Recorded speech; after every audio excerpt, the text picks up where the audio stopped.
வார்த்தை நமக்கு கொடுப்பார். நம்ம கருத்தை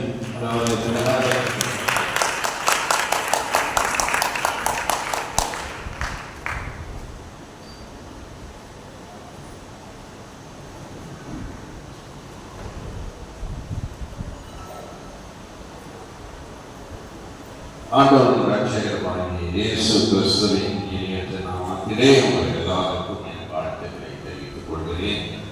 மறுபடியும் உங்களை எல்லாரையும் பார்ப்பதற்கு மிகுந்த சந்தோஷம் அடைகிறேன். கர்த்தர் இந்த நாளிலும் கூட உங்கள் ஒவ்வொருவரையும் ஆசீர்வதிப்பார். என்னை அங்கோடு அழைத்த பாஸ்டர்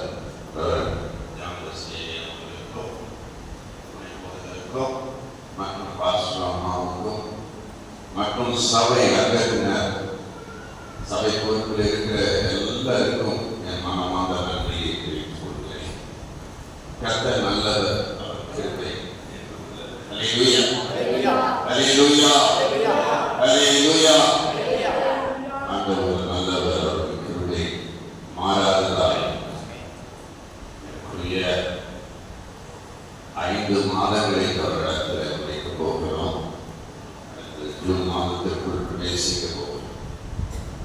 பெரிய காரியங்களை நம்முடைய வாழ்க்கையிலே அனுதினமும் செய்து வருகிறார்.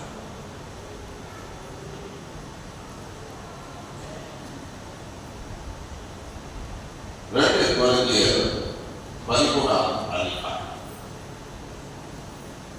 4வது வசனத்தை வாசிக்கிறேன்.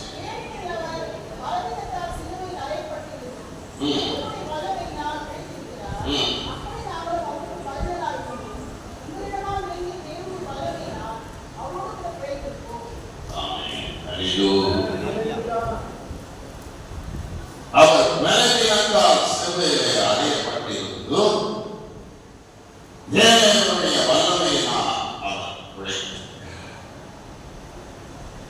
இந்த வசனம் இலக்கியதான் வாக்கியமாக நான் கொடுத்தால், இதுக்கு முன்னாடி ஒரு தீர்க்க தரிசன வார்த்தை வைத்து அதன் பிறகு இதற்கான செய்தியை நான் பேச விரும்புகிறேன். சரியா தீர்க்க தரிசியின் புஸ்தகம் 4ஆம் அதிகாரம் 6-7 வசனத்தை வாசிக்கிறேன்.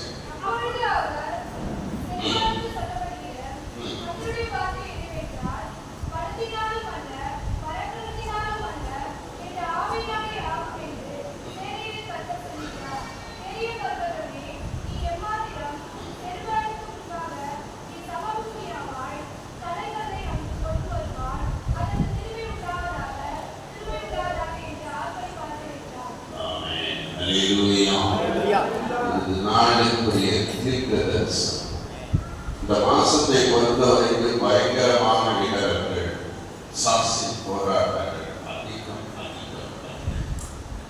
ஒவ்வொரு இடங்களிலும் கூடியதற்கு போகும்போது பெரிய பெரிய பர்வதங்கள்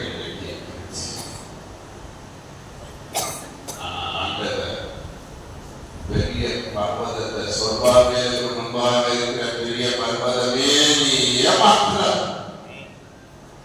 சமபூமி. அல்லேலூயா. பலத்தினாலும் அல்ல, பராக்கிரமத்தினாலும் அல்ல, என் ஆவியினால் ஆளோ. உனக்கு முன்பாக இருக்கிற பெரிய பர்வதம் எரியும், கோட்டைகள் விழுந்து போகும். உனக்கு முன்பாக இருக்கிற தடைகள் உடையும், உனக்குள்ளே இருக்கிற பிரச்சனைகள் அழைத்து போகும். பெரிய பர்வதமாக இருக்கிற வியாதிகள் மறைந்து போவதை நீ பார்ப்பார். அல்லேலூயா. அதை மலை போல இருக்கிற பிரச்சனைகள் எல்லாம் பனி போல் மலையோ. கைகளை தட்டி கத்தர மலையை மடித்து பெரிய கட்டிய வாழ்க்கையா, பெரிய விதமான போராட்டத்தோடு இருக்கிறியா, இந்த நாளிலே அது காணாமல் போகும்படி செய்வார். அல்லேலூயா. உனக்கு முன்பாக இருக்கிற இடர்கள் நீ போகோ. அல்லேலூயா. எல்லாம் கைகளை தட்டி கத்தர மலையை படுத்து பெரிய பர்வதமே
முன்பா இருக்கிற பெரிய பர்வதங்கள் ஆனால் பெரிய பிரச்சனை, பெரிய பிசாசு, பெரிய மந்திரங்கள், பெரிய செய்வினைகள், பெரிய வில்லிசூனியங்கள் எல்லாம் ஹல்லேலூயா சபா பூமி ஆகும்படி செய்வார். அதே வேலையில் இருக்கிறவனுக்கு இருக்கிற பிரச்சனைகள் அதை உனக்கு முன்பாக பனி போல் மறைவதை பார்ப்பார். ஹல்லேலூயா.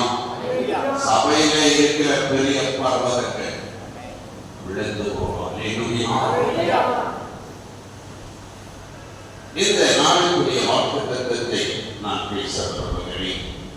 2 கொரிந்தியர் 13ஆம் அதிகாரத்திலே எனக்கு நான் ஜெபித்த போது இந்த வார்த்தை, இயேசு கிறிஸ்து சிலுவையில் அறையப்பட்ட ஒரு மனிதனாக, ஆனால் தேவனுடைய வல்லமை தேவ வல்லமையிலே பலனோடு பலன் என்று சொல்லும்போது அதுதான் வல்லமை. இதற்கு ஒவ்வொருவரையும் தேவன் பலப்படுத்த விரும்புகிறார்.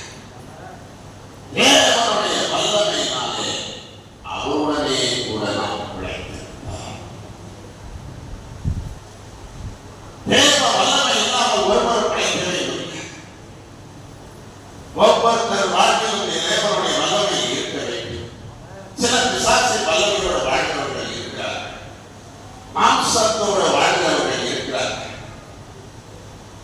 பாவ வல்லமையோடு ஜீவிக்கிறவர்கள் இருக்கிறார். அதுதான் மாம்ச பலன் வாழ்கிறவர்கள். மனித பலத்தில் வாழ்கிறவர்கள்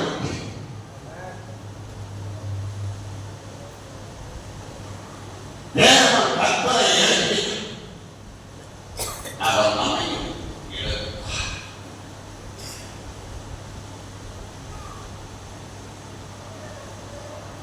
நமக்குள் இருக்கும் இந்த நாளுக்குரிய செய்தி தேவனுடைய வல்லமையின் மூலம், பரிசுத்த ஆவியின் மூலமாக மாமிச கிரியைகளை எல்லாம், மாம்சத்திலே கொண்டு வருகிற பலவீனத்தை எல்லாம் எப்படி ஜெயம் எடுக்கிறோம் என்ற செய்தி. ஹல்லேலூயா. இன்றைக்கு தேவனுடைய பிள்ளைகளோடு போராடுகிற ஒரு பெரிய ஆயுதம் மாமிசம். மாமிசம் என்று சொல்லும்போது சுயங்கள் போராடுகிறது. பிசாசு மாமிச கிரி என்று சொல்லும்போது அது ஒரு பிசாசின் ஆவியின் கிரி. மனுஷிகத்தை வல்லமை பரிசுத்த ஆவியை பெற்றிருக்கிற ஒவ்வொரு பிள்ளைகளுடைய வாழ்க்கையில் இந்த மாம்சீக கிரியைகள் போராடுகிறது. ஆனால் தேவனுடைய வல்லமையிலே நாம் உழைக்கும்படி செய்கிறது. தேவனுடைய வல்லமையிலே நாம் வாழும்படி செய்கிறது. பரிசுத்த ஆவியானவர்கள் இல்லாமல் ஒரு மனுஷன் வாழ பரிசுத்தமாய் ஜீவிக்க முடியாது. உலகத்தை ஜெயிக்க முடியாது, பாவத்தை ஜெயிக்க முடியாது, இவருடைய வல்லமைகளை ஜெயிக்க முடியாது, அசுத்தங்களை நாம் ஜெயிக்க முடியாது.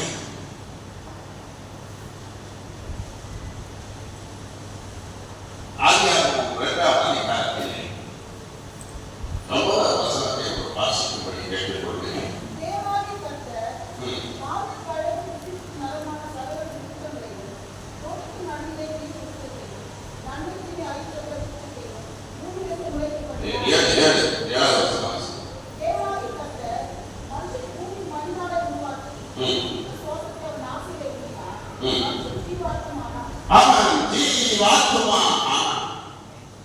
மனிதனை தேவன் உண்டாக்கும் போது அவன் நாசியிலே ஒரு காற்றை ஊதினார். நம்ம எல்லாம் எப்படி இப்ப நம்ம உருவாக்கப்பட்டிருக்கிறோம், பரிசுத்த ஆவியின் வல்லமையில தான் நம்ம ஒவ்வொருத்தரும் வாழுகிறோம். ஹல்லேலூயா. ஹல்லேலூயா. தேவ வல்லமையில தான் நாம் வாழுகிறோம். நம்மை சிருஷ்டித்தது பரிசுத்த ஆவியின் வல்லமை. 21 வருஷம் கொரோனா பயங்கரமாக அழித்து கொண்டது. நிறைய பேர் அழிச்சிச்சு. எனக்கும் அந்த ப்ராப்ளம் வந்தது. அப்பொழுது நிறைய பேர் என்னிடத்தில் கோவிலை தொடர்பு கொள்வார்கள். கேன்சர் வியாதிகள் சுகமடைந்தது. நான் 3 மாசம் எந்த ஊழியத்திற்கு போகாமல் வீட்டிலே தங்கினது. வளமான போன் காசு வந்து கொண்டே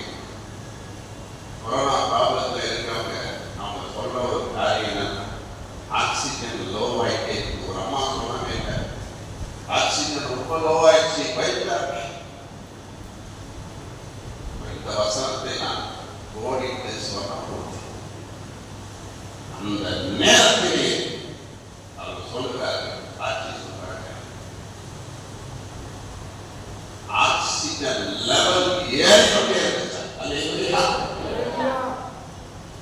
பரிசுத்த ஆவியிலே தான் நாம் வாழ்கிறோம். பரிசுத்த ஆவியிலே தான் ஜீவிக்கிறோம். முந்தின ஆலயத்தை மகிமை பார்க்கிறோம், பிந்தின ஆலயத்தை மகிமை பெறுவதாக இருக்கிறது. அதனால்தான் பவுல் சொல்லுகிறேன்,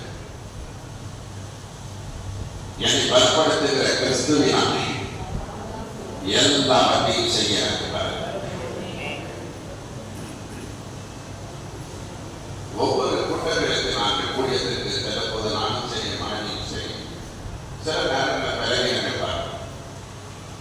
ஆனால் ஆண்டவர் சொல்வார், அனைவருடைய பலப்படுத்துகிறேன். ஆவியானவர் இன்றைக்கு ஊழியம் செய்வார். ஆவியானவர் உங்களை எடுத்து பயன்படுத்துவார். ஆவியானவரை நான் சார்ந்து அவர் நடத்துகிற விதங்கள் வல்லமைக்கும் அதிகாரங்களோடு பயன்படுத்துகிறேன். என்னை பலப்படுத்துகிற கிறிஸ்துவினாலே எல்லாவற்றையும் செய்கிறேன். கிறிஸ்து என்று சொல்லும்போது அவர் அபிஷேகிக்கிறார். நம்மை அபிஷேகிக்கிறார். அவரால் செய்ய முடியாதது ஒன்றுமே இல்லை. என்னை பலப்படுத்துகிற கிறிஸ்துவினாலே நம்மை பலப்படுத்துகிறவர் கிறிஸ்துவே. அவருடைய வார்த்தை நம்மை பலப்படுத்துகிறது. அவருடைய அபிஷேகம் நம்மை பலப்படுத்துகிறது. அவருடைய வல்லமை நம்மை பலப்படுத்துகிறது. என்னை பலப்படுத்துகிற கிறிஸ்துவினாலே எல்லாவற்றையும் செய்ய எனக்கு பலன் உண்டு என்று சொன்னார்.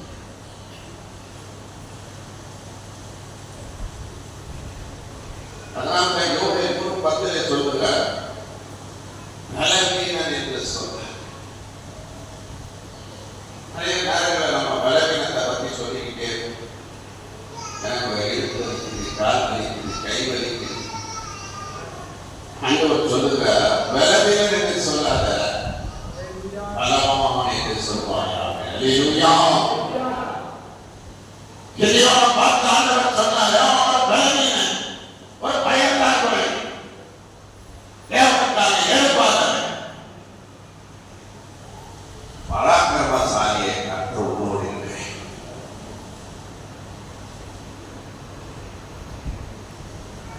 நான் நாகர்கோயிலுக்கு இப்பொழுது என்னுடைய மனைவியுடைய குழாயை நாகர்கோயிலுக்கு போயிருக்கேன். 3 நாள் ஒரு இல்லத்திலே நாங்கள் தங்கியிருந்தோம். எங்கள் உறவினர் வீட்டிலே பயங்கரமான ஒரு பலமானுடைய பிரிவுகளை பார்த்தோம்.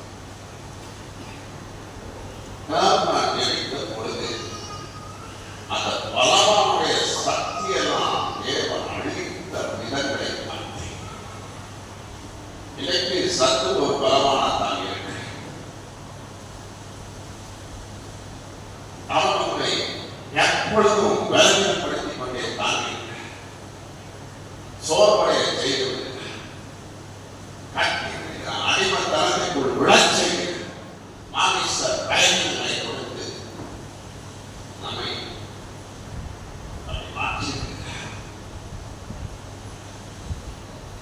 கலாத்தியருக்கு எழுதின நிருபத்திலே 3ஆம் அதிகாரத்திலே 3ஆம் வசனத்திலே சொல்லும்போது, ஆவியினால் ஆரம்பப்படின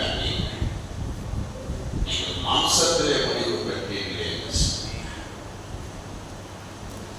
ஆவியிலே ஆரம்பிக்கிறாங்க, பரிசுத்தாக ஆரம்பிக்கிறாங்க, எழுப்புதல் ஆரம்பிக்கிறாங்க, ரட்சிப்புல ஆரம்பிக்கிறாங்க, இயேசுவோடும் ஆரம்பிக்கிறாங்க, ஊழியத்தையும் ஆரம்பிக்கிறாங்க. நிறைய பேர்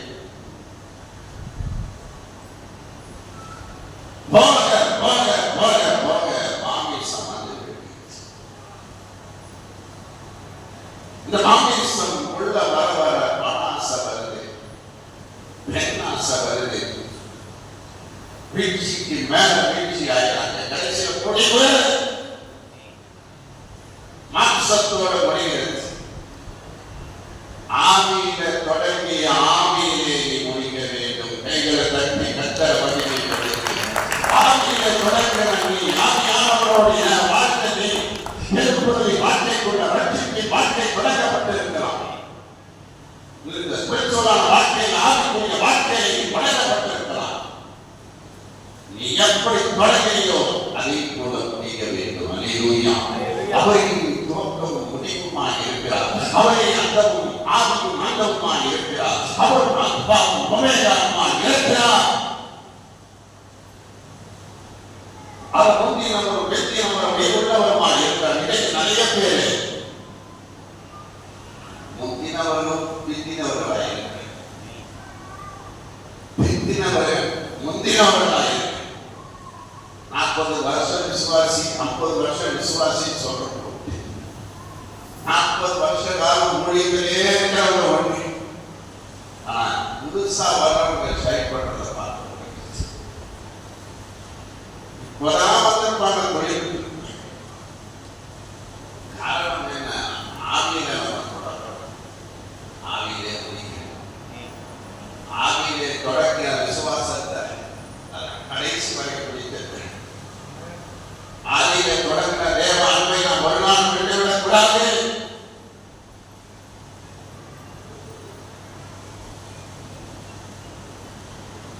மாமிசத்தை மாம்சத்தை அழிப்பது எப்படி?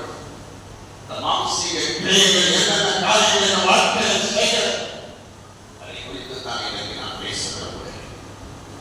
இயேசு சொல்கிறார், மத்தேயு 26ஆம் அதிகாரத்திலே 41ஆம் வசனத்தில், நீங்கள் சோதனைக்கு உட்படாதபடிக்கு விழித்திருந்து ஜெபம் பண்ணுங்கள். சோதனை காலத்திலே தான் வாழ்கிறோம். மே மாசத்தை பொறுத்தவரைக்கும் ஏராளமான மக்களுக்கு சோதனை. ஒரு வீட்டில் நெருப்பு பத்திச்சு, எத்தனையோ வீடுகளில் வியாதிகள் பரவி கொண்டிருக்கிறது. பயங்கரமான வியாதிகள் இன்றைக்கு அநேகரை தொட்டுக் கொண்டிருக்கிறது. கிட்னி ஃபெயிலியர் என்றார்கள். சோதனைகள் மேல் சோதனைகள் வருது. குடும்பங்களில் சோதனை, வீடுகளிலே சோதனைகள். ஆண்டவர் சொல்லுகிறார், நீ சோதனைக்கு உட்படாதபடி விழித்திருந்து ஜெபம் பண்ண. விழித்திருந்தா உஷாராய் திறக்கப்பட்டவாய். ஒவ்வொரு விசுவாசி கடைசி நாட்கள்ல விழித்திருக்கணும். சத்துரு யார முழுக்கலாம் வகைகளை சுத்தி ஏன் சொல்றாருன்னா, அந்த வசனத்தை கவனிங்க. ஆவி உற்சாகம் உள்ளது, மாமிசம் பலவீனம் உள்ளது. ஆவியானவர் உற்சாகப்படுத்துவார். இன்னைக்கு ஆவியானவர் ஒரு மனுஷனுக்குள் வரும்பொழுது எழுப்புதல் அடையலாம். தேவாலயத்தில் அந்த தப்பாணி துள்ளி குதித்து தேவனுடைய ஆலயத்துக்கு ஓடி வந்தான். அற்புதம் நடக்கும் போது, அதிசயம் நடக்கும் போது, நமக்கு விடுதலை கிடைக்கும் போது, கட்டுகள் அழைக்கப்படும் போது, நம்மை அபிஷேகிக்கும் போது ஒரு எழுப்புதல் நமக்குள் வருகிறது. கத்திக்கு எப்படி வரணும்? உற்சாகத்தோட மாணவர் முடிச்சு வரணும். ஆனா மாமிச பலவீனங்கள் வரும்பொழுது என்ன ஆமாமாய் நீங்க கத்திக்கு போக வரும்போது நிறைய பேர் பார்த்துக்கு இப்படி நடப்பாங்க.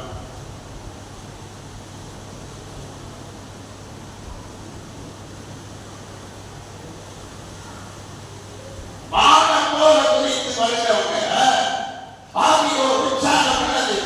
தாவியானவர் நம்மை உற்சாகப்படுத்துகிறார், பலப்படுத்துகிறார். சோர்வுக்கு இடம் கொடுக்காதபடி, சோம்பலை இல்லாதபடிக்கு ஊழியம் செய்யும்படி, கத்தற்காக வாழும்படி, கத்தற்காக கேட்கும்படி, இயேசுவுக்காக நிற்கும்படி. நாங்கள் நிறைய பேருக்கு என்ன ஆகிறோம்? மாமிச பலவீனம். ஆவியோட உற்சாகம், மாம்சமோ பலவீனம் உள்ளது. இன்னைக்கு நிறைய பேர் ஆவியை தெரிந்து கொண்டதில்லை, மாமிசத்தை தெரிந்து கொள்ளும். மாமிசம் என்பது இரண்டு மனுஷன் நமக்குள்ளே இருக்கிறான். ஒன்று ஆத்மீக மனுஷன், உண்டான மனுஷன். அது நாளுக்கு நாள் புதுப்பிக்கப்பட்டு கொண்டே இருக்க வேண்டும்.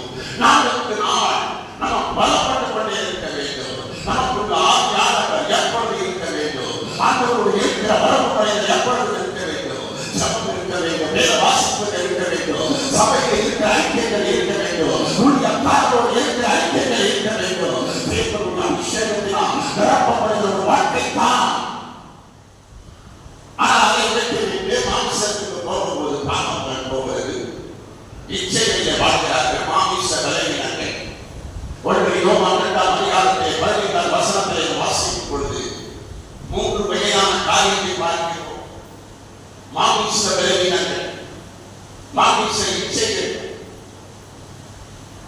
ஜீவனத்தின் பெருமைகள். அது மட்டுமல்ல, கண்களின் இச்சை, ஜீவனத்தின் பெருமை, மாமிச இச்சை, ஆசை, அனுபவிக்கிற ஆசை.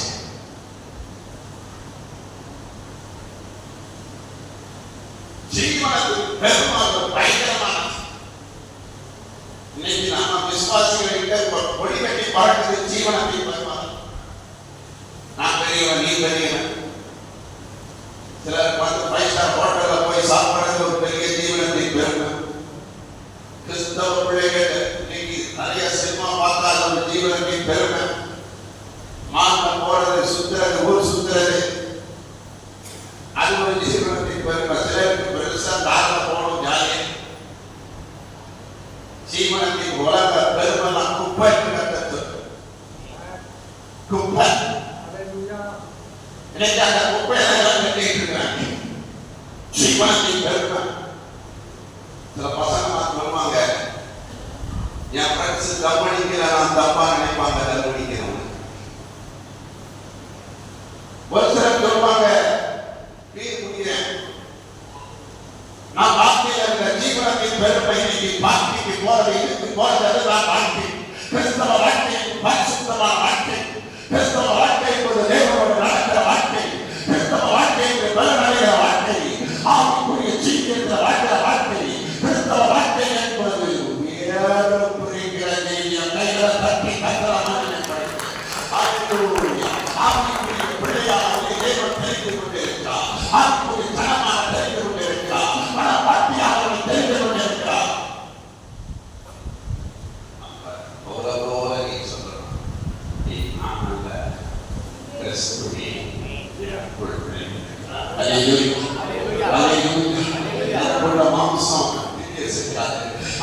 மாம்சத்தை நான் சிறுவரை அழைத்து விட்டேன். உலகத்தின் காரியங்களை நான் அழைத்து விட்டேன். இனி நான் அல்ல, கிறிஸ்துவே எனக்குள் விளைந்திருக்கிறார். அல்லேலூயா.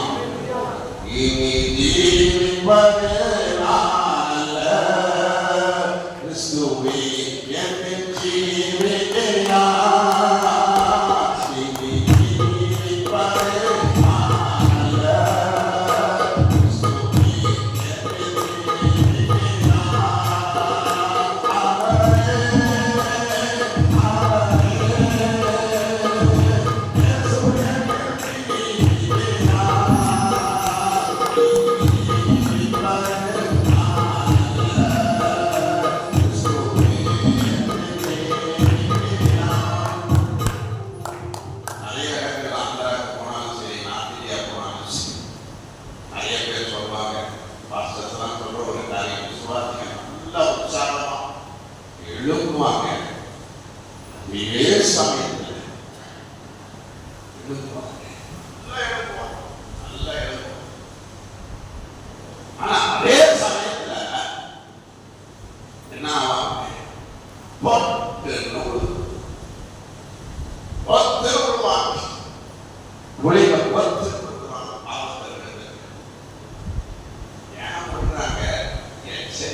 பின்பற்றி நடந்ததான உலகம்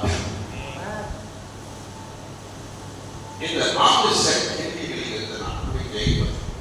இன்னைக்கு விசுவாசிகளுடைய பெரிய போராட்டம் தான் சிந்தையில போராட்டம். அசுத்தம் கெட்ட கெட்ட கனவுல வருது. அசுத்தமா வாழ முடியல, ஜீவிக்க முடியல. எத்தனையோ வாலிபுள்ளே ஜபத்திலே போட்டி பண்றது. நான் ஜெயிக்கும். அல்லேலூயா. கொள்ளுங்க, நீங்க ஜெயிப்பீங்க. ஜபத்தில் இருந்து 2 காரியங்களை பேசி நான் முடிக்கிறேன். ஒன்று, சோர்வு கொண்டு வருகிற மாமிச வாழ்க்கை. ஏசாயா 40:20 சொல்லுகிறது, சோர்ந்து போகிற வணக்க பலன் கொடுத்து சத்துவம் இல்லாமல் சத்துவத்தை பெறுகிறது. சோர்வு என்பது ஒரு மாமிச. இந்த சோர்வை இயேசு விடுவது கிடையாது. ஆனால் நிறைய விசுவாசிகளை எடுத்துக்கொண்டால் சோர்வு தான்.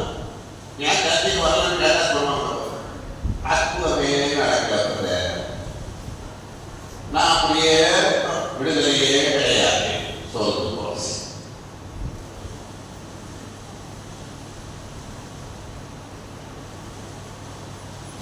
இந்த சோர்வு நம்மை மனித நிலைக்கு கொண்டு போகும்.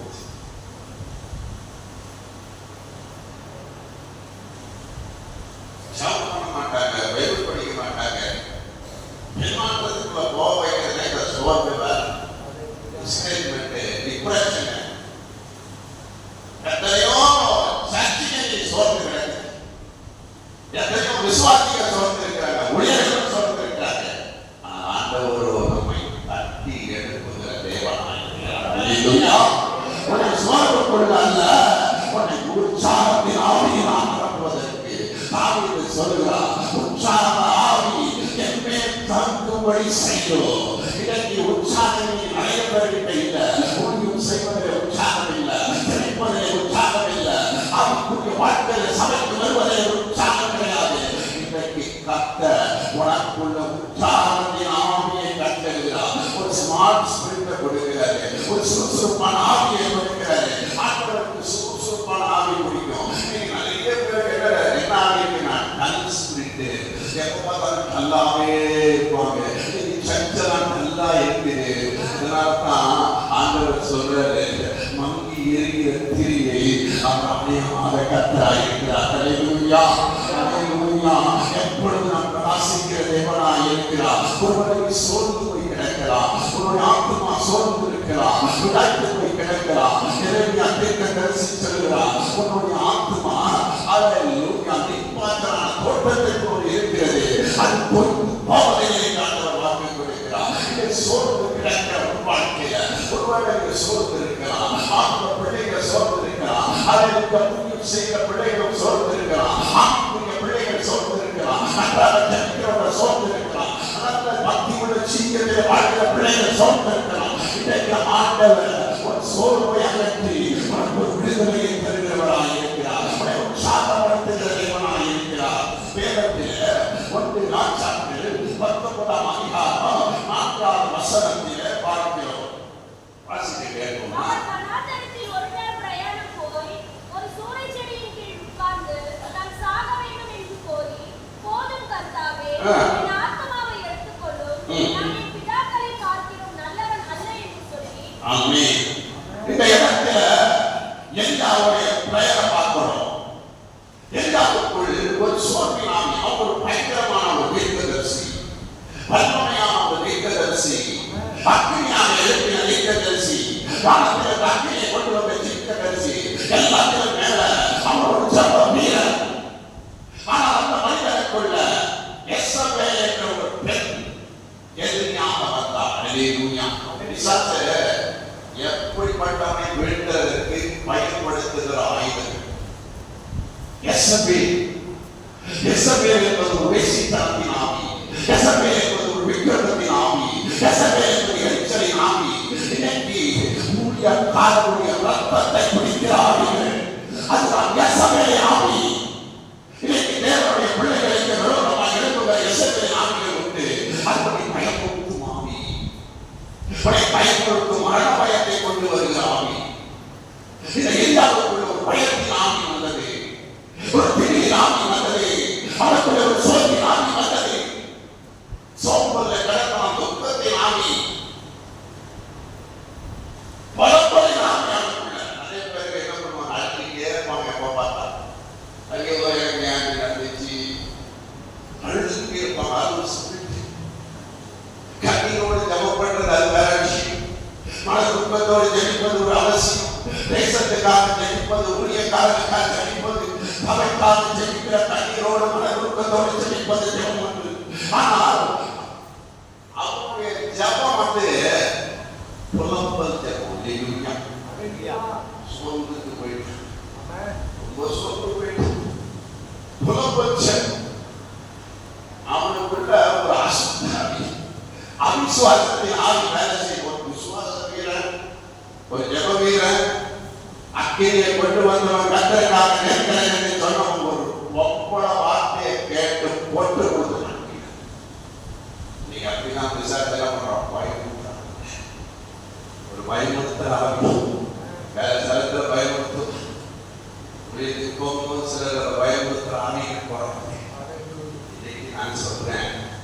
எஸ்தபேலின் ஆவியை உனக்கு உருவாக்கி துரத்தி போடுவார். அல்லேலூயா, அல்லேலூயா, அல்லேலூயா. நீ சோர்ந்து போய் உனக்கு விரோதமாக எஸ்தபேலின் ஆவிகள் போராடலாம். உன் குடும்பத்தில் எஸ்தபேலின் ஆவிகள் போராடலாம். உன்னுடைய தனிப்பட்ட வாழ்க்கையில இந்த எஸ்தபேலின் ஆவிகள் போராடலாம். போராடி விழுந்துட்டான், சோர்ந்து போயிட்டு, சோர்வு வந்தாலே விழுந்து போயிட்டு. அல்லேலூயா. நீ ஜெபிக்க மாட்டேன், பைபிள் படிக்க மாட்டேன், என்ன ஜெபம்? அவனுடைய ஜெபம், போதும் கர்த்தாவே என்னை எடுத்துக்கொள்ளும்,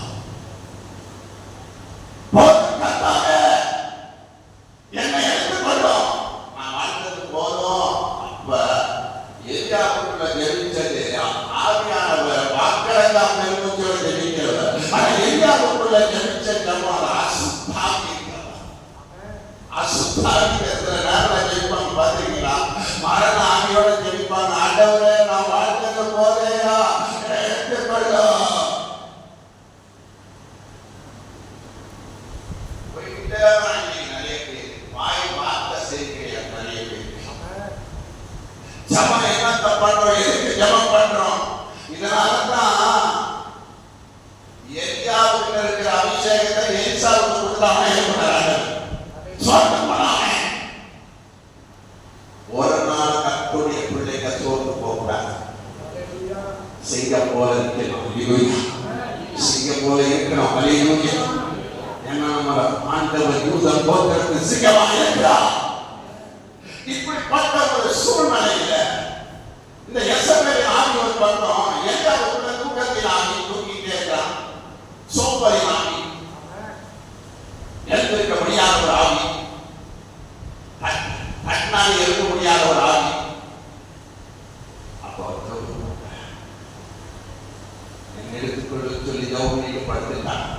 ஆனா ஆண்டவர் அவனை எழுப்ப விரும்பினார், அவனை கட்டி எழுப்ப விரும்பினார். ஒரு தேவ தூதரை அனுப்பினார், ஒரு தேவ தூதரை அனுப்பினார். எலியாவை எழுப்பும்படி, எலியாவுக்கு போஷிக்கும்படி, எலியாவை மறுபடியும் நல்லவனாக மாற்றும்படி, எலியாவுக்குள்ளே இருக்கிற காரியத்தை மறுபடியும் மாற்றி போடும்படி. என்னுடைய ஊழியத்தின் அழைப்பு சோர்ந்து போன சபைகளை, மறித்து போன சபைகளை உயிர்ப்பிக்க ஒரு ஊழியத்தை கருத்தில் கொடுக்கிறேன். நான் பயன்படுத்துகிறேன்.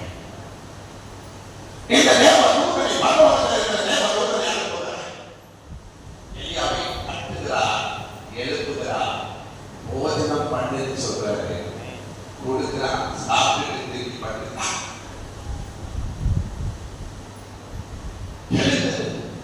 எலியாவை எழுந்து அவன் எழுந்திருக்க முடியல, தட்டி எழுப்புறார். வேதத்துல அப்போஸ்தலர் நடவடிக்கைகள் 12ஆம் அதிகாரத்தில் 7ஆம் வசனத்தில் இதே காரியத்தை பார்க்கிறோம். தேவ தூதன் பேதுருவை எழுப்புறான். கட்டப்பட்ட நிலையில சங்கிலினால் கட்டப்பட்ட அவனை தட்டி எழுப்புறான். தட்டி எழுப்புவது நாம் ஆவியை தட்டி எழுப்புகிறார், உடைய உற்சாகப்படுத்துகிறார். ஆத்மாவை ஆவியை தட்டி எழுப்புகிறார். எலியாவை தட்டி எழுப்பினார். அவனுக்குள்ளே இருக்கிற அக்கினியை தட்டி எழுப்புகிறார். அவனுக்குள்ளே இருக்கிற அபிஷேகத்தை தட்டி எழுப்புகிறார். உனக்குள்ளே இருக்கிற அல்லேலூயா வரங்களை அனல் ஊட்டி எழுப்பி விடுகிறார். அல்லேலூயா.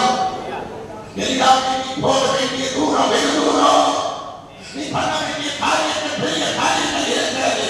உன் மூலமாக அபிஷேகிக்க போகிறேன். உன் மூலம் ராஜாக்களை எழுப்ப போகிறேன். உன் மூலம் எலிசாவை எழுப்ப போகிறேன். சோர்ந்து கிடக்கிறார். நீ போக வேண்டிய தூரம் வெகு தூரம். விசுவாசிய வாழ்க்கை முடியல, உன்னுடைய நாட்கள் முடியல. அதே நினைக்கிற நாள் முடிஞ்சிருச்சு, என்னுடைய வாழ்க்கை முடிஞ்சிருச்சு. இனியும் நீ செய்ய வேண்டிய காரியங்கள் இருக்குது. இனியும் உங்க குடும்பத்துக்கு செய்ய வேண்டிய காரியங்கள் இருக்குது. இன்னும் நீ போக வேண்டிய தூரம் வெகு தூரமா இருக்கிறது. சொல்லி ஒரு அடையும் தண்ணியையும் கொடுத்தார். அடையும் தண்ணியை கொடுத்துதான் சொல்றாரு. அல்லேலூயா, அல்லேலூயா. நீ போஜனம் பண்ணு, நீ போஜனம் பண்ணு. நீ போக வேண்டிய தூரம் வெகு தூரம், ரொம்ப தூரம் போனப்பா, ரொம்ப தூரம் போனோம். உனக்கு பலன் வேண்டும். அந்த அந்த உனக்கு என்ன தெரியுமா? பரோட்டா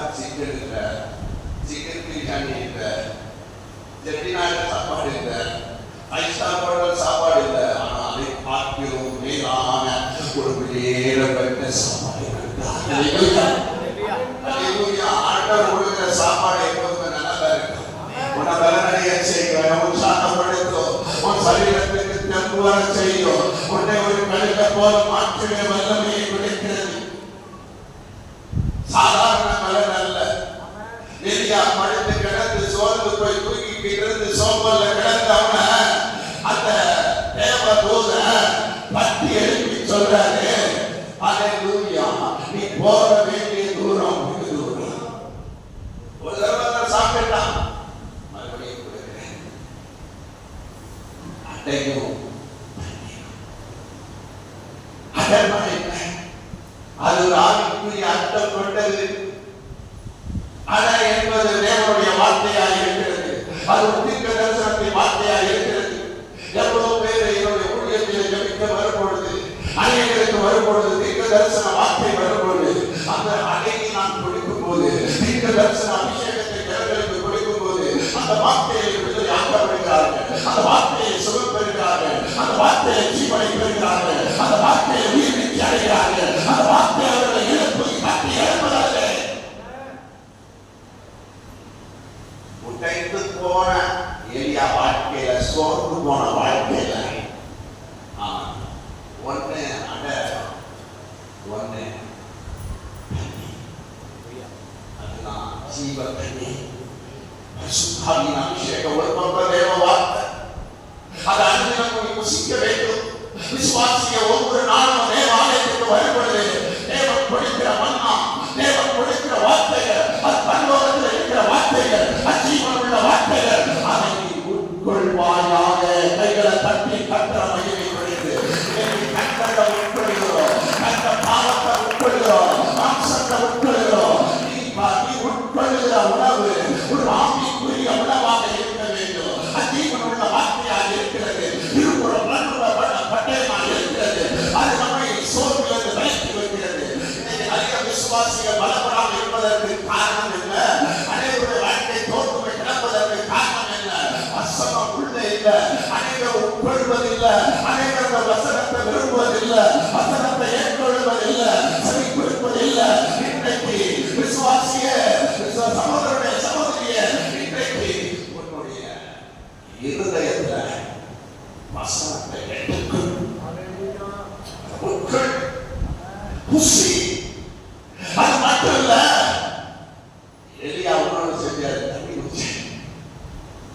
இந்த காலத்துல குடிக்கிற தண்ணியெல்லாம் யாரி அது கொடுத்து தண்ணி சாதாரண தண்ணி இல்லை, அபிஷேக தண்ணி, ஜீவ தண்ணி.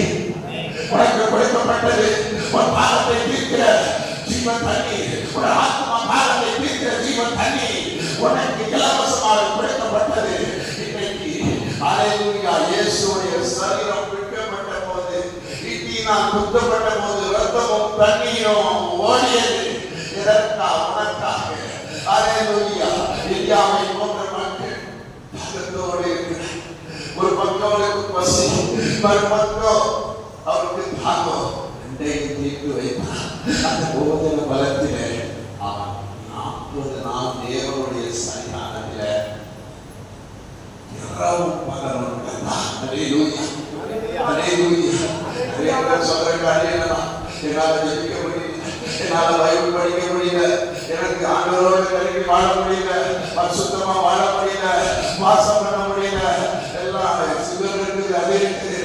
இன்னைக்கு ஆண்டவர் ஒவ்வொருத்தருக்கும் ஒரு உணவு கொடுக்கிறாரு, ஒவ்வொருத்தருக்கும் ஒரு உணவு கொடுக்கிறாரு.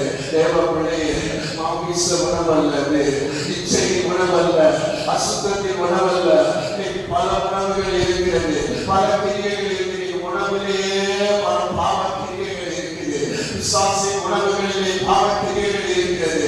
ஆனால் தேவனுடைய உணவுல உனக்கு பரிசுத்தம் காணப்படுகிறது. தேவனுடைய உணவுல உனக்கு ஒரு நன்மை நடக்கிறது. ஜீவனை பெற்றுக் கொள்கிறார், ஜீவனுள்ள வல்லமையை பெற்றுக் கொள்கிறார். ஒவ்வொரு தடவை திரும்பிருந்து எடுக்கும் போது அப்பத்தையும் திராட்சை ரசத்தையும் நாம் குடிக்கும் போது அதில் வல்லமையை நாம் பெற்றுக் கொள்கிறோம். இந்திய காரியங்களை பெற்றுக் கொள்கிறோம். அமாத்திரமாக எடுக்கும் பொழுது அல்லேலூயா, அல்லேலூயா, நியாய தீர்ப்புக்கு போகிறது, நியாய தீர்ப்புக்கு போகிறது. ஜெபப்பட்டு விசுவாசத்தோடு ஒரு நம்பிக்கையோடு அந்த உணவை சாப்பிடுறேன். அந்த போதனை வளர்த்தினார், ஆவியில நடந்தான், வல்லமையில நடந்தான், ஒரு புதிய பலத்தோடு நடந்தான், புதிய பெருமையோடு நடந்தான், ஒரு புதிய அபிஷேகத்தோடு நடந்தான். அவன் தேவனுடைய பர்வதத்தில 40 நாள் தேவனுடைய சன்னிதானத்தில அவன் இரவும் பகலும் புசியாம குடியாம அவன் நடந்தான். கைகளை தட்டி கர்த்தரை மகிமைப்படுத்து. கர்த்தருடைய வார்த்தை அதுதான். இன்றைக்கு நீதிமலை பெற்றுக்கொள், அன்றாட உணவை பெற்றுக்கொள். இதை ஆண்டவர் ஹல்லேலூயா பலப்படுத்துகிறார். மாம்சத்துல வருகிற சோர்விலிருந்து எடுத்து ஹல்லேலூயா அவனை பலப்படுத்துகிற தேவனாக இருக்கிறார். இரண்டாவது காரியம் சொல்லி நான் முடிக்க போகிறேன். மாம்சத்தின் வழி நான் வருகிற ரெண்டு குழந்தைகள் கிடையாது. ஏழாம் வசனத்தை வாசி. அன்றியும் எனக்கு வெளிப்படுத்தப்பட்டவைகளுக்குரிய மேன்மையின் நிமித்தம் நான் என்னை உயர்த்தாதபடிக்கு என் மாம்சத்திலே ஒரு முள் கொடுக்கப்பட்டிருக்கிறது.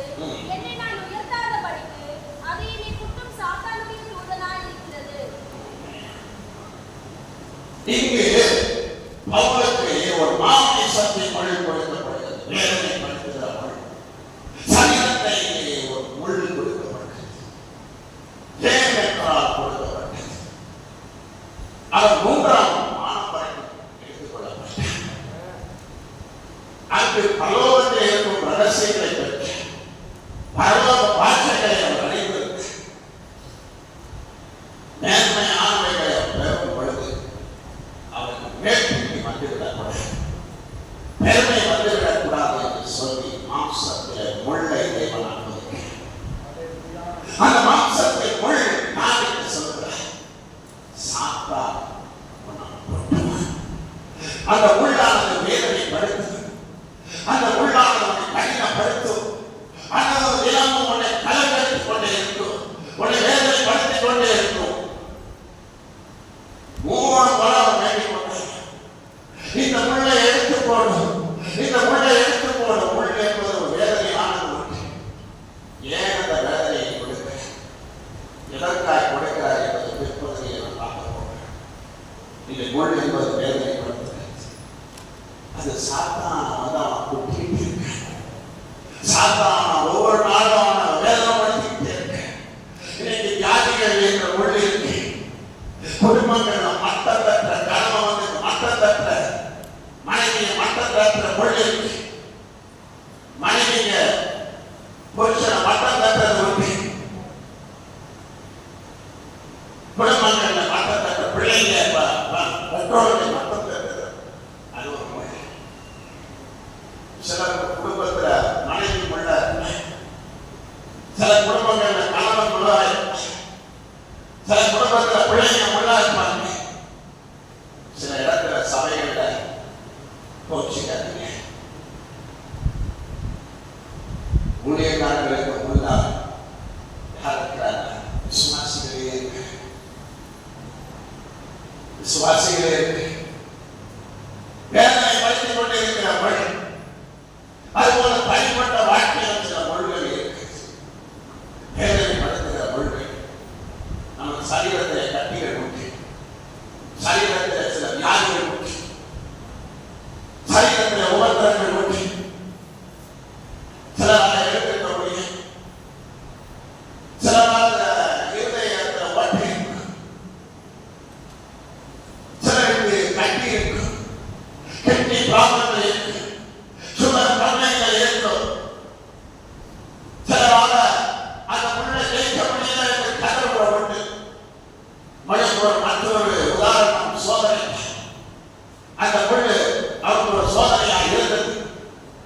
அந்த தினம் அவங்க வேதனைப்படுத்திக் கொண்டிருந்தது. பவுல் 3 தடவை கேட்க, எவ்வளவு பரிசுத்தவான் கிடைப்பாங்க, எத்தனையோ பரிசுத்தவான்கள் நடக்க முடியாதவர்கள் உண்டு. சிலரால் சரியா எடுத்திருக்க முடியும், தாங்கி தாங்கி நடக்கிறவர்கள் உண்டு. அவர்கள் கொஞ்சம் முள்ளு கொடுக்கப்பட்டது. என்னை படுத்துகிற முள். ஆனால் இந்த முள் எதற்காக கொடுக்கப்படுகிறது? 9ஆம் வசனத்தில் வாசிக்கிறேன். அதற்கு அவர், என் கிருபை உனக்கு போதும், பலவீனத்திலே என் பலன் பூரணமாய் விளங்கும் என்றார். பலவீனத்திலே என் பலன் பூரணமாய் விளங்கும். பவுலுக்கு ஆண்டவர் சொன்னார், அந்த முள்ளை எதிர்க்க மாட்டேன், அந்த முள்ளை எதிர்க்க நான் செய்யும், ஆனால் அந்த முள்ளில் நான் மகிமைப்பட போகிறேன், அந்த முள்ளில் நான் மேன்மைப்பட போகிறேன்.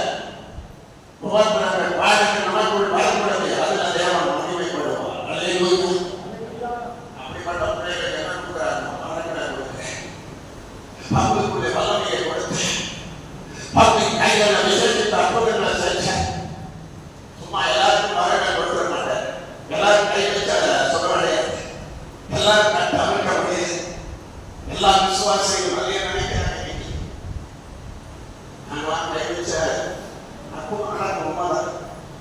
ஆனால் பாட அனுபவிக்க முள்ளுக்குள்ள போனது, முள் இல்லாம ஊழியம் பண்ண முடியும், முள் இல்லாம நீங்க பரிசுத்தமான மாற முடியும், முள் இல்லாம நீ தேவனுடைய அக்கினியாக மாற முடியும், முள் இல்லாம நீ தேவனுடைய பலத்தை பெற்றுக்கொள்ள முடியாது, தேவ வல்லமையை பெற்றுக்கொள்ள முடியாது, தேவனுடைய வாழ்க்கையை பெற்றுக்கொள்ள முடியாது, தேவ திருமையை பெற்றுக்கொள்ள முடியாது. அந்த முள் ஒரு பெரிய அனுபவம். அனுபவம் இல்லாத விசுவாசி ஒரு காரியத்தை சாதிக்க முடியாது. அனுபவம் தேவை, பரிசுத்தங்கிற அனுபவம் தேவை, ரட்சிப்பின் அனுபவம் தேவை, தேவனுடைய வல்லமையின் அனுபவம் தேவை, கிறிஸ்துவின் வாழ்வை அனுபவிக்கிற ஒரு வல்லமை தேவை. ஆதாரங்களை ஊழியத்திற்கு சென்றவர் ஒரு சில எனக்கு ரொம்ப நாளாக முதல்ல ஒரு கண்ணு அது எனக்கு தெரியாது. அந்த மீட்டிங்கில் நான் பேச ஆரம்பித்தேன். முடியும் பொழுது இந்த வார்த்தை கொண்டு நிறைய ஊழியக்காரர்கள்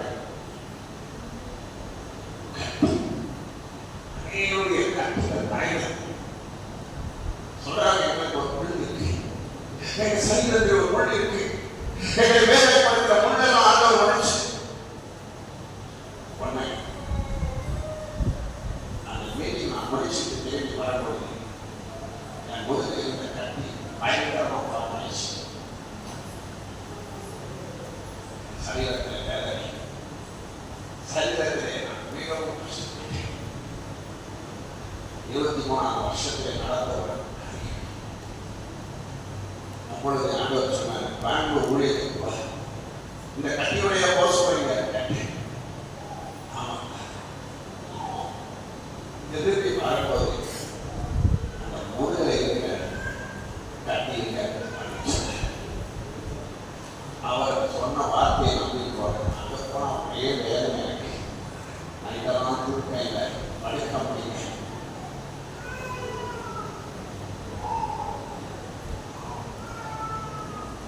வீட்டுக்கு எல்லாம் முடிஞ்சது.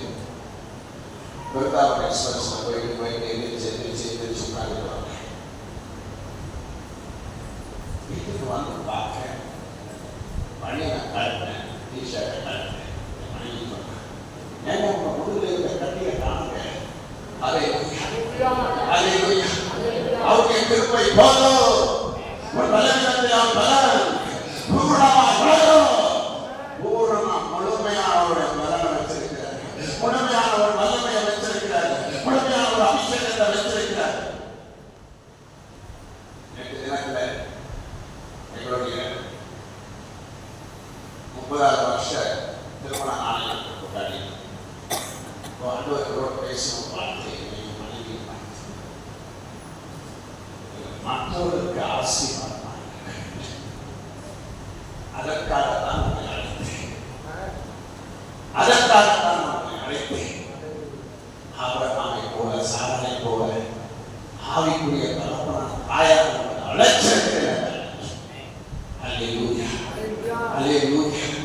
அவருடைய கிருபை இருந்தால் மட்டும் நான் அதை செய்ய முடியும். அவருடைய கிருபையில் நான் ஒன்றுமே இல்லை. என் கிருபை வழக்கு போதும். பூரண நான் கிருபை நம்ம எல்லாம் சொல்லணும்னா விலகினங்கள் இருந்தாலும் ஆண்டவர் என் கிருபை போதும், அவருடைய பிரசனம் போதும், அவருடைய வார்த்தை போதும், அவர் எனக்கு போதும். வேற யாரையும் உலகத்துல வேண்டாம், வேற எனக்கு வேண்டாம், பணம் வேண்டாம், பொருள் வேண்டாம், இந்த உலகம் வேண்டாம். அவருடைய கிருபை ஒன்று மட்டும் இருந்தா போதும். அந்த கிருபை உன்னை வாழ வைக்கும், அந்த கிருபை உன்னை பிழைக்க வைக்கும், அந்த கிருபையை நீடித்திருக்கும்படி செய்வார், அந்த கிருபையை உன்னை பலப்படுத்துவார், அந்த கிருபையை உனக்கு நன்மை செய்வார். அந்த பவுலுடைய வாழ்க்கையில முறை வேண்டிக் கொண்டார். ஒரு சில பரிசுத்த வாழ்க்கையை குறித்து சொல்லும் போது அவர் 3 முறை உடைக்கப்பட்டதாக சொல்லுகிறார்கள். அவர் 3 முறை வேதனையை நடக்கிறதை குறித்து சொல்லப்பட்டிருக்கிறது. ஆனாலும் கிருபை உனக்கு போதும், விளங்கும். அந்த முள்ள நான் பெருசா நினைக்க மாட்டேன், அந்த முள்ளு பெருசல்ல, அந்த முள்ள மேற்கொண்டு ஜெயிக்கிற கிருபைய, அந்த விடுதலைய நான் உனக்கு இந்த காலை வேலையில தருகிறேன், இந்த காலை வேலையில தருகிறேன். என்னுடைய ஆசீர்வாதம் இறங்கும், என் நன்மை இறங்கும், என் அற்புதம் இறங்கும். அல்லேலூயா.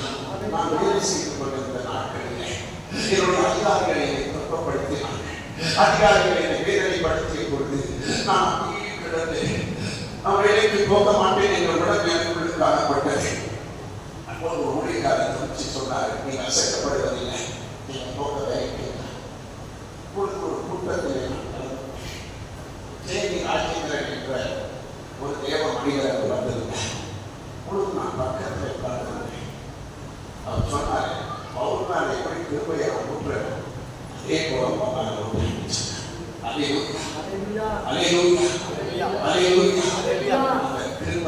பவுலுக்குள்ள வல்லமையை ஒவ்வொரு வாழ்வை கொடுத்தது, கிருபை வல்லமையை கொடுத்தது, அதிகாரத்தை கொடுத்தது. அவருடைய கிருபை ஆறாவதாக இருக்கிறது. என்னுடைய வாழ்க்கையை ஒரு காரியத்தை சொல்லி நான் தெரிவிக்க விரும்புகிறேன். 7 முறை நான் நெஞ்சு வலியிலே கஷ்டப்பட்டு கொண்டேன். 7 தடவையும் என்ன கண்டுபிடிக்க முடியல. ஒரு பக்கம் சொன்னாங்க ஆந்தி இறங்கி இருக்கு, ஒரு சிலர் சொன்னாங்க கேசிங் ப்ராப்ளம், ஒரு சிலர் சொல்றாங்க கொலஸ்ட்ரால் ப்ராப்ளம். 7 முறை. ஆனா நான் ஆண்டவர்கிட்ட கேட்டது, நீர் எனக்கு சுகம் கொடுப்பீர்னா, நீர் எனக்கு விடுதலை கொடுப்பீர்னா, நீர் எனக்கு அற்புதத்தை செய்வீர்னா, உங்களுடைய விவசாயியாக என்னை மாற்றுவீர்களா, உங்களுடைய பலனை எனக்கு தருவீர்களா. இந்த 7 வருடம் கஷ்டப்பட்டன. நான் முழு நேர ஊழியத்திற்கு 12 சுவிசேஷத்தை சொல்லும்படி, பல இடங்களில் இயேசுவை பற்றி அறிவிக்கும்படி, உடைய அன்பை பழகும்படி, அனைவருக்கு விடுதலை கொடுக்கும்படி என்னை நான் நோக்கு கொடுக்கிறேன் என்று ஆண்டவரிடத்தில் கேட்டேன். கடைசி தடவை போகும் பொழுது சாத்தானுடைய இருதயத்தை எப்படி காட்டினான்னா அவ்வளவுதான் வாழ்க்கை முடிஞ்சிருச்சு, அவ்வளவுதான் எதிர்காலம் முடிஞ்சிருச்சு என்று சொன்னார். நான் தெரிவித்தேன், நீ சுகப்படுத்தி நான் வரேன். டாக்டர் சொன்னார், உங்க ரிப்போர்ட்டை பார்த்து எனக்கு ஆமையா இருக்கு மாஸ்டர், இப்படி ஒரு ரிப்போர்ட் யாருக்குமே இருக்காது, உங்க இருதயம் குழந்தை இருதயம் போல இருக்கு சொன்னார். அன்றைக்கு கொடுத்த சுகம், அன்றைக்கு கொடுத்த விடுதலை, அன்றைக்கு கொடுத்த செயற்கை காரியங்கள் இன்றும் மாறாமல் அவரை கிருபையை வைத்திருக்கிறார். சகோதரியை முன்னே கிருபையை வைப்பார், சகோதரியை முன்னே கிருபையை வைப்பார். இறங்கியோடு வந்திருக்கிறீர்களா, மாத்திரத்தில் கட்டில் வந்திருக்கிறீர்களா, கட்டப்பட்ட உள்ளத்தோடு வந்திருக்கிறீர்களா, அநேக கொடுக்கப்பட்ட நிலையை வந்திருக்கிறீர்களா, இதை ஆண்டவருடைய வார்த்தை வருது, என் கிருபை உனக்கு போதும், என் வல்லமை உனக்குள்ள விளங்கும்படி ஆயுதம் செய்ய போகிற வரங்களை கொடுப்பா, சுகப்பளிக்கிற வல்லமையை கொடுப்பா, அற்புதத்தின் வல்லமையை கொடுப்பா, அதிசயத்தின் வல்லமையை கொடுப்பா, கிருபை வல்லமையை கொடுப்பா. ஒரு வாரத்துக்கு முன்னாடி டெல்லியில ஒரு சகோதரி பாஸ்டருடைய வைப்பு ஜெபம் பண்ணாங்க. பயங்கரமான வழி எடுத்து கொண்டிருக்கிறது, பாஸ்டர் எனக்காக ஜெபம் பண்ணுங்க, ஐயா எனக்காக ஜெபம் பண்ணுங்க என்று சொன்ன போது ஆண்டவர் பேசினாரு, இந்த முழங்கால் வலி அநேக சுகமாக்குவதற்கு, அநேகருக்கு மீட்பிப்பதற்கு, அநேகருக்குள்ள ஜீவனை கொடுப்பதற்கு இந்த முழங்கால இப்படி போற கட்டோட ஒரு அம்மா இருக்கிறாங்க. அவங்களை விடுவிப்பதற்காக உனக்கு இந்த பாலை இந்த இரவுல நான் விடுதலை ஆக்குகிறேன் என்று கர்த்தர் சொன்னார். ஹல்லேலூயா, ஹல்லேலூயா. இன்றைக்கும் அவர் மாறாதவர். அவருடைய அன்பு மாறாதது, அவருடைய இரக்கம் மாறாதது, அவருடைய கிருபை மாறாதது, அவருடைய அன்பு என்றைக்கும் மாறாதது. அருமையான தேவ பிள்ளையே, தேவனுடைய பலத்தை சார்ந்து கொண்டிரு, ஆவியானவருடைய பலத்தை சார்ந்து கொண்டிரு, ஆவியானவருடைய வல்லமையை சார்ந்து கொண்டிரு. அல்லேலூயா. அல்லேலூயா. மாம்சத்த சிந்தைகளோடு மாம்ச எண்ணங்களோடு எல்லாத்தையும் அழித்து போட்டுங்க. சிலுவையில எல்லாத்தையும் வெற்றி சிறந்தார். உள்ளான மனுஷன் நாளுக்கு நாள் புதிதாக்கப்பட வேண்டும் என்று வேண்டுகிறேன் என்று சொன்னார். அல்லேலூயா. எல்லா இடத்திற்கும் உனக்காக ஜீவனை கொடுத்த, உனக்காக இரத்தத்தை சிந்தினவர், உனக்காக பாடு மரணங்களை சகித்த இயேசு கிறிஸ்து இன்றும் ஜீவனோடு இருக்கிறார். அல்லேலூயா. உள்ளான மனிதன் நாளுக்கு நாள் புதிதாக்கப்படுகின்ற நேரம் இது. உள்ளான மனிதன் நாளுக்கு நாள் புதிதாக்கப்படுகின்ற நேரம் இது. சோர்ந்து போகாதே, நீ சோர்ந்து போகாதே.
கட்டுகள் அவிழ்கிறது, கைகள் அவிழ்கிறது, மரண கட்டுகள் உடைகிறது.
வலிகள் சுகப்படுகிறது. சில முள்கள் சரீரத்தில் இருக்கிற தொண்டையில முள்ளு, ஹalleluya, கால்ல முள்ளு, ஹalleluya, ஆணி கால்ல முள்ளு, கால் முள்ளு, கையில முள்ளு, இதயத்துல முள்ளு, வயிற்றுக்குள்ள முள்ளு, எல்லாம் வெளி வரட்டும், எல்லாம் வெளி வரட்டும், எல்லா அசுத்தாவிகள் வெளி வரட்டும். இயேசுவின் நாமத்தில் ரகசிய மருந்துகள் வெளி வரட்டும், எல்லா ஆவிகள் வெளி வரட்டும். கர்த்தரை ஆவியானவர் விடுதலை விட்டு அநேக தேவன் வளர்ப்பார்கள். சோர்ந்து கிடக்கிற நிறைய பேரை கட்டியெழுப்ப உற்சாகத்தின் ஆவியினால் நிரப்புகிறார். ஹalleluya, ஹalleluya, ஹalleluya. எல்லாம் தூக்கம் தூங்கிக்கிட்டே இருக்கிற ஒரு சகோதரி, அவர்களோட தூக்கத்தின் ஆவி, தூக்கத்தின் ஆவி இன்னைக்கு ஆண்டவர் உன்னை தட்டுகிறார், தட்டுகிறார். பிரசங்க நேரத்தில் கூட சிலர் கூட நிர்விசாரம் காணப்படுகிறது. இன்னைக்கு நிர்விசாரத்தை எடுக்கிறார், எடுக்கிறார். சபைக்குள்ள நிர்விசாரத்தை காரணம் செய்கிறார். நிர்விசாரத்தை விட்டு விலகுவதா சில குறைபாடுகளை தேவன் சபையை பார்க்கிறார். சபையை பரிசுத்தமாக்க வேண்டும். சிலருடைய நாவிலே பாவம் செய்கிறார். எஸ்ஐயா நாவை விட்டதுபோல அக்கினி பரவப்பட்டது. நீ நாவை சுத்தம் பண்ற, உன் நாவை சுத்தம் பண்றாரு, உன் நாவை சுத்தம் பண்றாரு. உன் நாவிலே ஒரு வல்லமையை குறைக்கிறார், உன் நாவிலே தேவ கிருபையை குறைக்கிறார், அந்நிய வார்த்தை வழங்களை குறைக்கிறார், தீர்க்க தரிசன வார்த்தையை குறைக்கிறார். உன் நாவிலே அக்கினியை போடுகிறார், சுத்திகரிக்கிறார், சுத்திகரிக்கிறார், சுத்திகரிக்கிறார், சுத்திகரிப்பு வல்லவராய். சபையில 3 வகையான சத்துரு வேலை செய்வது. மறைமுகமான சில கிரியைகள் செயல்பட்டு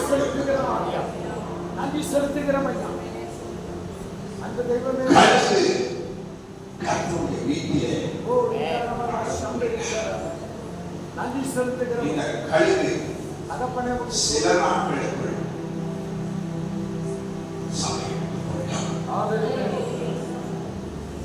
உட்கார்ந்து கொண்டிருக்கிறான். இந்த கழுகு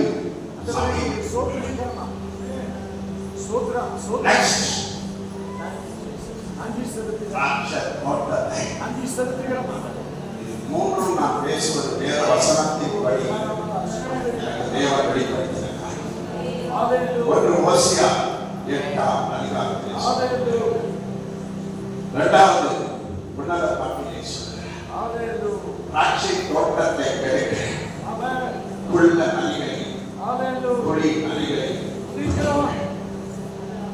இங்கு 2 வகையான கூட்டம் இருக்கிறது. சத்துரு கூட்டம், பின்னாக வேலை செய்து கொண்டிருக்கிற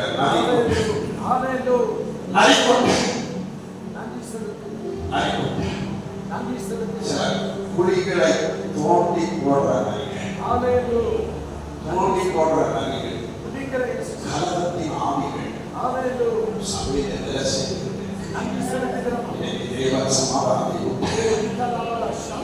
நலிகளை நான் கட்டி போடுவேன், வாளை கட்டி போடுவேன். ஆண்டவர் சொல்றார், அந்த நலிய பிடிக்க சிம்சோன 300 நலிகளை அவன் கட்டி போட்டு ஏறி பந்தத்திலே எரித்து போட்டான். ஹல்லேலூயா.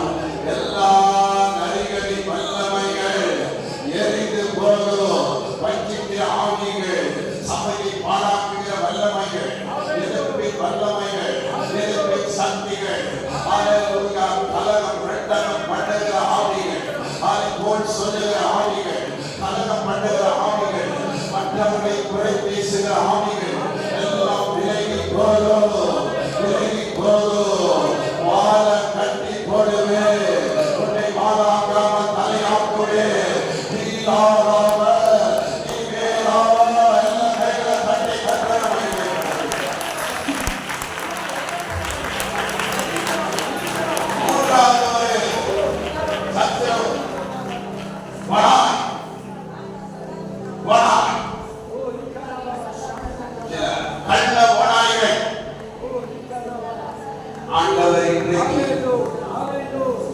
கள்ள ஓநாய்களின் கிரியைகளை நாம் எடுத்து கொள்வார். இக்கத்துலா ஷரபா கரபா சத்துருக்கள் எரிந்து போவார்களாக. மூணு சத்துரு வல்லமைகள் எரிக்கப்படுவதாக. எல்லா விதமான கலகத்தின் ஆவிகள், சபையை கெடுக்கிற பாழாக்குகிற வல்லமைகள் எல்லாம் மாறிப்போகும். கம்ப்ளீட்டா நான் சேஞ்ச் பண்ண போறேன். கம்ப்ளீட்டா திருப்பத்தை கொடுக்க போறேன். என் வல்லமையை விளக்க பண்ண போகிறேன். என் அக்கினியை போட போகிறேன். என் திருப்பங்களை போட போகிறேன். பக்தி வேஷத்தை தரித்து அது பக்தி வேஷத்தை தரித்து பலனை இழந்து போகிறது. பக்தி வேஷம் போடாதே. மெய்யான மாயமரத்தை நாம் விட்டு தேவனுடைய பாதத்திலே உண்மையாக ஆராதனை செய்கிறேன். ஆண்டவர் உங்களை விடுவிக்கிறார். ஆண்டவர் விடுவிக்கிறார். ஏசாயா நாவிலே ஒரு வல்லமையை கொடுத்தார். ஏசாயா நாவை கொண்ட ஆண்டவர் இன்றைக்கு உங்களை விடுவார். உங்கள் ஊழியத்திலே வல்லமை வெளிப்படும். திருப்பங்கள் வெளிப்படும். அநேக இளம் பிள்ளைகளை நான் எழுப்புவேன். அநேக தெரிவிக்கிற பிள்ளைகளை எழுப்புவேன். தரிசன அபிஷேகத்தை நான் நுழைக்கிறேன். என் அன்பினை நான் நிரப்புகிறேன். என் ஆவியை ஊற்றுகிறேன். வல்லமையை ஊற்றுகிறேன். அன்றைக்கு ஏசாயா நாவை கொண்டது போல உன் வாயை நான் தொடுகிறேன்.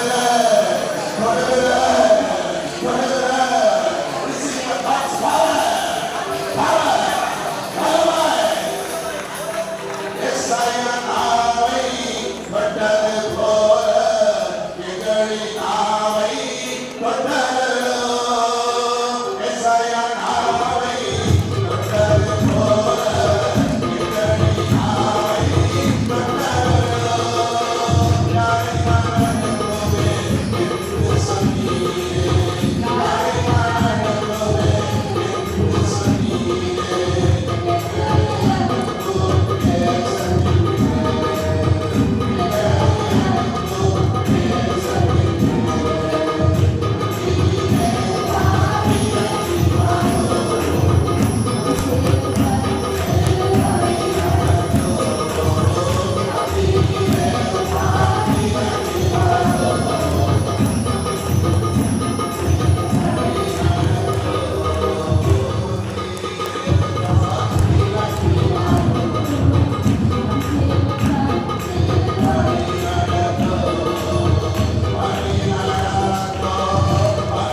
ஆண்டவருடைய இரத்தத்தை நான் கைக்கிறேன்.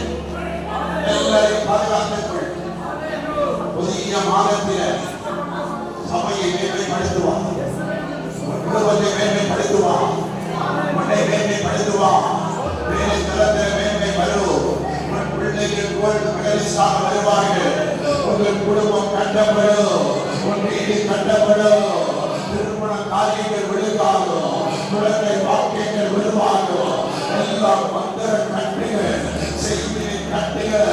நீ பார்க்க மாட்டாய், பார்க்க மாட்டாய், பார்க்க மாட்டாய். மந்திர தகடுகள் எரிந்த போதும் உனக்கு விரோதமாக இருக்க மாத்திர கட்டுகள் உடைக்கப்படும். கைகளை கட்டி வைத்திருக்கிற உன் வீட்டுக்குள்ள உன்னுடைய அறையில் நிலத்தில் பதுக்கி வைக்கப்பட்ட மந்திர பொருட்கள் எல்லாம் எரிந்து போகட்டும், எரிந்து போகட்டும். எரிக்கிற வல்லவன், சுட்டரிக்கிற வல்லவன், ஒரு சபை பெருகட்டும், சபை வளரட்டும், சபை ஆசீர்வதிக்கப்படட்டும். இன்னும் திரளான கூட்டங்கள் வரட்டும். எழுப்புதலின் தீ பற்றி எரியட்டும், அக்கினி ஜுவாலை பற்றி எரியட்டும். பக்தி விருத்தியை கொண்டு வந்தோம். திருமை மேல் திருமைய வாய்க்கு